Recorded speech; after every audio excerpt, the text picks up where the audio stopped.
हम जानकारी लेते हैं, हमारे तमाम सहयोगी इस वक्त हमारे साथ हैं। विशाखा का पहले हम रुख करते हैं, क्योंकि विशाखा देखिए लगातार जिस तरह से विरोध के स्वर उठ रहे थे, अब खुद सेना आगे आई है। लेफ्टिनेंट जनरल आरपी कलिता का बड़ा बयान सामने आया और बता दिया है कि किसी तरह का कोई कब्जा नहीं है, कोई भ्रम ना फैलाएं।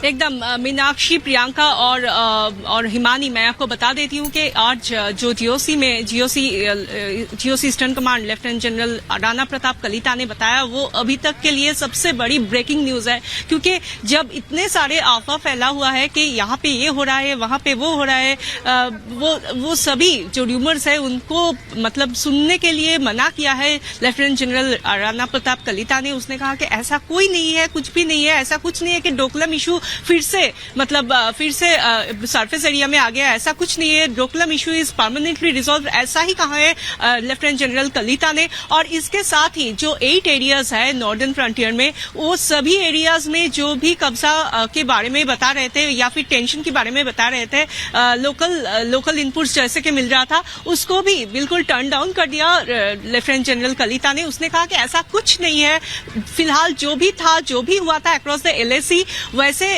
कोई भी कुछ अभी तक नहीं है, क्योंकि सब अभी अंडर कंट्रोल है। और ये एक बड़ी चेतावनी वाला बात जो की है उसने कि अगर कोई ऐसा होता है, कोई भी अटैक हमारे सोवरेनिटी में आता है या फिर हमारी अक्रॉस द बॉर्डर मतलब इंडियन टेरिटरी में आता है, तो ऐसा कोई नहीं होगा कि हम हमारे सेना जैसे कि वीरता के साथ वैसे वहां पे डट के खड़े हैं, वैसे ही खड़े होंगे। जैसे कि उन्होंने ये भी कहा कि 9 महीने का जो युद्ध था आज, जिसलिए हम यहाँ पे आए हैं ईस्टर्न कमांड के हेडक्वार्टर फोर्ट विलियम में, जैसे कि हम आए हैं विजय दिवस के सेलिब्रेशन के लिए, तो हम जानते हैं कि 9 महीने के युद्ध को कैसे 13 दिन में भारतीय सेना उसकी वीरता के साथ पूरा के पूरा एंड कर दिया था। और हिस्ट्री के सबसे शर्मनाक जो सरेंडर है पाकिस्तान को हिंदुस्तानी आर्मी के सामने करना पड़ा था, तो उसके निदर्शन सामने रखते हुए उसने ये भी कहा है कि ऐसा हम तब भी खड़े थे, तब भी हम प्रस्तुत थे, तब भी हम बिल्कुल प्रिपेयर्ड थे और आज भी है। ऐसा कुछ भी अगर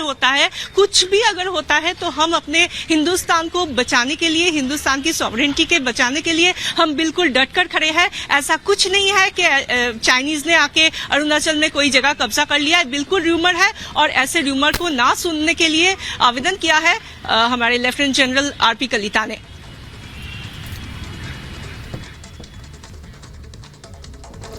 तो लगातार बयानबाजी भी की जा रही है, लेकिन ये बताना बेहद जरूरी हो जाता है कि भारत किसी भी स्थिति से निपटने के लिए पूरी तरीके से तैयार है। रिपोर्ट आपको दिखाते हैं।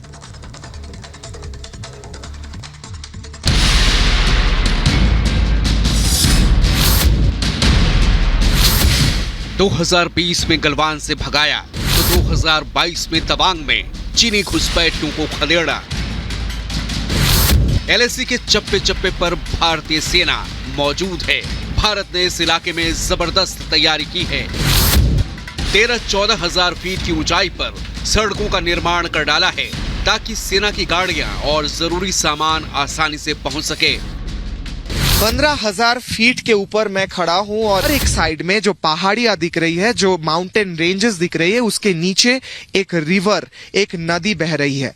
और इसी एरिया में अगर और आगे बढ़ जाएंगे कुछ ही किलोमीटर्स तो आ जाएगा इंडो चाइना बॉर्डर। और इतना ऊंचाई में भी हम लोगों को यहाँ पे बॉर्डर रोड ऑर्गेनाइजेशन और इंडियन आर्मी का एक्टिविटी नजर में बार बार आ रही है, जो कि एक तरह से तसल्ली देती है, रीअश्योरेंस देती है। इंडियन आर्मी हमेशा हम लोगों के लिए, देशवासियों के लिए, सिक्योरिटी के लिए हमेशा खड़ा है। LAC का ये वो इलाका है जो बेहद संवेदनशील है, जहां के दूसरी ओर 24 घंटे चीन साजिश रचता रहता है। हवाओं में लगातार निगरानी रखी जा रही है LAC के सटे हुए उन तमाम इलाकों की, जहां पर चीन लगातार अपनी विस्तारवादी सोच को लेकर कहीं ना कहीं से हिमाकत करता आता है। हम इस वक्त तिवांग के मेन शहर में मौजूद हैं। रोहित तस्वीर दिखाएगा, क्योंकि तिवांग का ये मेन शहर और इसी शहर को लेकर चीन की कहीं ना कहीं से नजर जो है वो बुरी है। चीन ये चाहता है कि तिवांग जो है वो उसके अंडर कंट्रोल में रहे, लेकिन भारतीय सेना ने 9 तारीख को चीनी सैनिकों को जिस तरह से सरहद से खदेड़ा, वो इस बात की तस्दीक कर रहा है कि भारत अपनी जमीन से 1 इंच भी समझौता नहीं करने वाला है।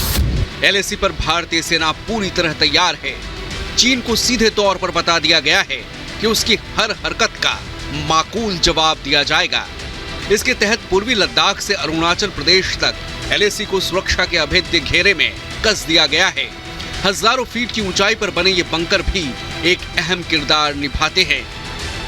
तवांग में भारतीय सेना और चीनी सेना के बीच हुई मुठभेड़ के बाद अब भारतीय सेना पूरी तरह से तैयारी कर चुकी है हर स्थिति से निपटने के लिए। हम इस वक्त जहां पर खड़े हैं, ये रास्ता सीधा एलएसी को जाता है, यानी कि लाइन ऑफ एक्चुअल कंट्रोल को, और इस रास्ते पर पड़ने वाले उन तमाम बंकरों को एक बार फिर से तैयार कर दिया गया है कि अगर किसी भी तरह की स्थितियां होती हैं तो उन स्थितियों से आसानी से निपटा जा सके। तो एक बार तस्वीर दिखाएगा, क्योंकि यहाँ पर अस्थायी चौकी का भी निर्माण भारतीय सेना की तरफ किया गया है। तरफ आपको जितने बंकर नजर आ रहे हैं, इन सभी बंकरों में चीनी सेना को मुंहतोड़ जवाब देने के लिए भारतीय सेना तैयारी जो है वो अपनी करती हुई नजर आएगी। सबसे बड़ी बात यह है क्योंकि अब ये भारत सशक्त भारत है, चीन को उसकी हर जवाब का मुंहतोड़ जवाब देना जानता है। एलएसी पर चीन फिर पिटा है और आगे भी पिटेगा। वो जब भी घुसपैठ करने की कोशिश करेगा तो मारा जाएगा। ये संदेश चीन तक पहुंच चुका है। Bureau report, Republic Bharat.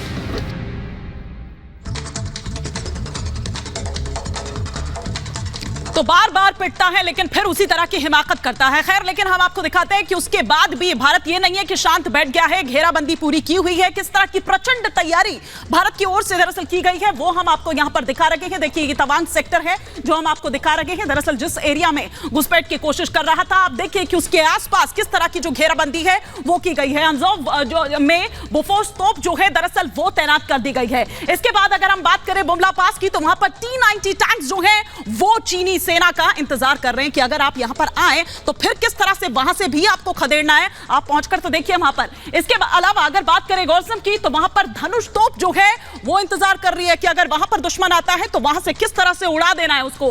और साथ ही साथ ये देखिए, ये जो सड़क निर्माण है वो यहां पर दरअसल जारी है। आप पिछले एक दशक से अगर हम देखिए, बल्कि कई दशकों से आप देखिए कि किस तरह की तैयारी जो है वो आसपास दरअसल चीन कर रहा है। किस तरह से वहां पर हेलीपैड्स हो या तमाम वो जो तैयारी जिस तरह से उसने वहां पर किया है, जो उसकी विस्तारवादी नीति है, और वो एक एक इंच जमीन जिस तरह से आगे आगे खिसकने की उसकी है कि किस तरह से वो कब्जा करता है, उसी को लेकर दरअसल जो तमाम तैयारी है वो की जा रही है। इस वक्त एक बड़ी खबर आ रही है, इसके लिए मैं सीधे रुख करूंगी मीनाक्षी का। बड़ी खबर आपको दिखाते हैं, लेकिन सबसे पहले आपको दिखाते हैं तवांग से ग्राउंड रिपोर्टिंग।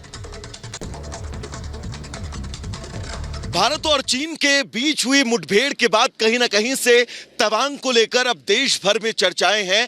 लेकिन तवांग शहर खास किस लिहाज से है, अगर इसकी बात करें तो तवांग शहर में कई खूबियां हैं जो इसे खास बनाती हैं, और यही सबसे बड़ा कारण है कि चीन तवांग शहर को लेकर कहीं ना कहीं से अपनी गलत नजर जो है वो हमेशा से रखता आया है। तस्वीरों के जरिए सबसे पहले आप ये समझिए कि तवांग शहर कितना ज्यादा खूबसूरत है। अब ये बात हुई तवांग की खूबसूरती को, और ये तस्वीरें इस बात की गवाही हैं कि तवांग शहर कितना ज्यादा खूबसूरत है। और ये भी एक सबसे बड़ा कारण है कि चीन की नजर तवांग शहर पर जो है वो शुरुआत से ही टिकी हुई है।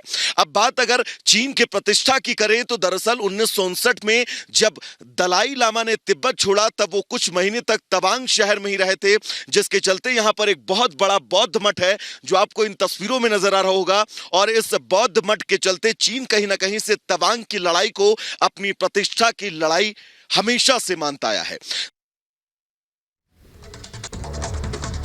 तो आप सभी ने देखा कि तवांग में ड्रैगन को किस कदर तमाचा पड़ा है, भारतीय सैनिकों का शौर्य किस कदर सामने देखने को मिला। लेकिन इसी बीच आपको बता दें, तवांग पर रिपब्लिक भारत की टीम लगातार मौजूद है। ग्राउंड जीरो से एक एक जानकारी अपने दर्शकों तक हम पहुंचा रहे हैं। अब हम आपको दिखाते हैं हमारे अगले सहयोगी किशले की ग्राउंड रिपोर्ट।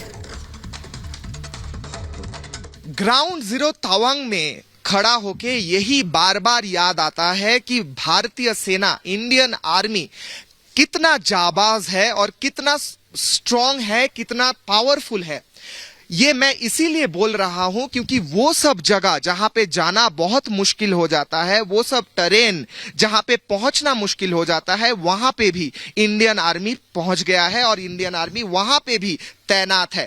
मेरा वीडियो जर्नलिस्ट संजय नैया एक बहुत ही एक्सक्लूसिव विजुअल अभी दिखाने की कोशिश कर रहा है। जो विजुअल में दिख रहा है बुमला पास यहाँ पे सबसे ऊंचा माउंटेन रेंजेस, सबसे ऊंचा पासेस में से एक है और अभी एक्सक्लूसिवली रिपब्लिक भारत के दर्शकों के लिए ये पूरा स्नो से भरा हुआ, स्नो से ढका हुआ, बर्फ से ढका हुआ ये पास दिखने को यहां से मिल रहा है। आसपास के पहाड़ियां सभी जंगल से भरा हुआ है, ग्रीन है, हरा भरा है, लेकिन ये पहाड़ जो है बर्फ से ढका हुआ है और पूरा सफेद है और चमक रहा है।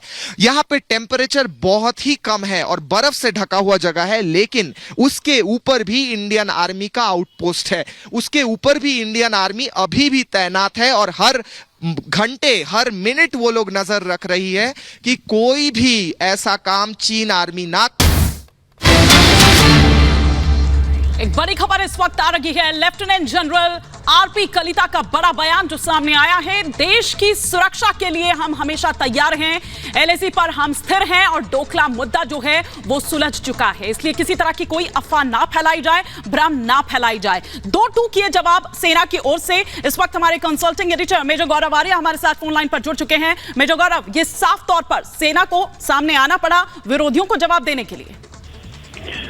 नहीं, बिल्कुल। देखिए, बात यह है कि बस मुझे इसी चीज का डर है कि अब जनरल कलिता भी सामने आ गए हैं, फिर ये लोग कुछ बोलेंगे कि जनरल साहब ने इसलिए कहा, ये पॉलिटिकल इंटरफेरेंस। देखिए, बात यह है ना कि आप लोगों को तो रोक नहीं सकते जो लोग उल्टी सीधी बातें करते हैं। General Kalita is GOC&C eastern command, he is the boss of India's eastern borders, period, and there is nobody more senior than him and more experience than him regarding India's eastern borders. तो once he has said it, once he has made it clear that this is what is happening and this is what has happened, I think we should take it at face value because he carries with him the credibility of the Indian Army. ना, Indian Army की credibility उनके साथ है। अब ये देखिए, जो political चीजें होंगी वो होंगी, उसमें तो आप कुछ नहीं कर सकते बिकॉज पॉलिटिशियंस एडवांटेज लेना चाहेंगे, वो फायदा उठाना चाहेंगे फालतू का झूठ बोल के भी। जी बिल्कुल।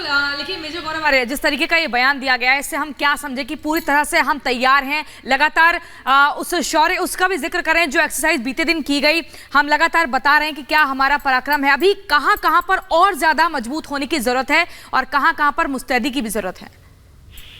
नहीं, देखिए, जहां पे मुस्तैदी की जरूरत है इसके लिए तो इंडियन आर्मी की डिप्लॉयमेंट जो है वो जानना जरूरी है ईस्टर्न बॉर्डर्स पे, ईस्टर्न कमांड में, और इसके बारे में मुझे नॉलेज नहीं है, मुझे इसकी जानकारी नहीं है और इनफैक्ट इसकी जानकारी किसी को भी नहीं है। जो मनीष तिवारी जी ये कह रहे थे कि there are major gaps in deployment, massive gaps in deployment, ये मनीष तिवारी जी को भी नहीं पता। These are top secret things, ये तो बड़ी बड़ी टॉप सीक्रेट चीजें होती हैं, तो ये मुझे भी नहीं पता और भी कोई लोग होंगे जिनको थोड़ा बहुत पता होगा। कंप्लीट सिनेरियो सिर्फ chief of staff of eastern army commander, उनके इमीडिएट स्टाफ या फिर DGMI, DGMO, chief of army staff, कुछ लोग होंगे जिनको पता होगा। Complete deployment of eastern command तो किसी को भी नहीं पता। It involves the order of battle of the Indian army, तो हमें कैसे पता लग सकता है। लेकिन ये ठीक है कि हाँ, हमें पूरा सपोर्ट करना चाहिए, हमारे जो फौजी भाई हैं वहाँ पे, बहनें हैं वहाँ पे, उनको पूरा सपोर्ट करना चाहिए, उनको किसी चीज की कमी ना पड़े, दैट्स इट। बाकी वो लोग अपना काम जानते हैं, they are top class, world class professionals, हमें उनको कुछ बताने की जरूरत ही नहीं, दे नो एवरीथिंग, सब पता है उनको। बिल्कुल, आपने ठीक कहा मेजर गौरव आर्य। फिलहाल शुक्रिया आपका हमारे साथ जुड़ने के लिए, इस पर बातचीत करने के लिए। तो मेजर गौरव आर्य को आप यहां पर सुन रहे थे, किस तरह से अभी आप देखिए यहां पर लेफ्टिनेंट जनरल कलिता को सामने आना पड़ता है और जिस तरह से एक विरोधी आवाज जो है वो दरअसल उठ रही थी और इसे लेकर भी उन्होंने कहा कि हो सकता है कि अभी भी ये कहें कि भैया उनको क्यों सामने आना पड़ रहा है, उसको हो सकता है कि ये पॉलिटिसाइज करने की कोशिश करें, लेकिन उनका ये काम है और वो ये करते रहेंगे। आगे बढ़ते हैं, एक नजर डाल लेते हैं 2 मिनट में भारत पर।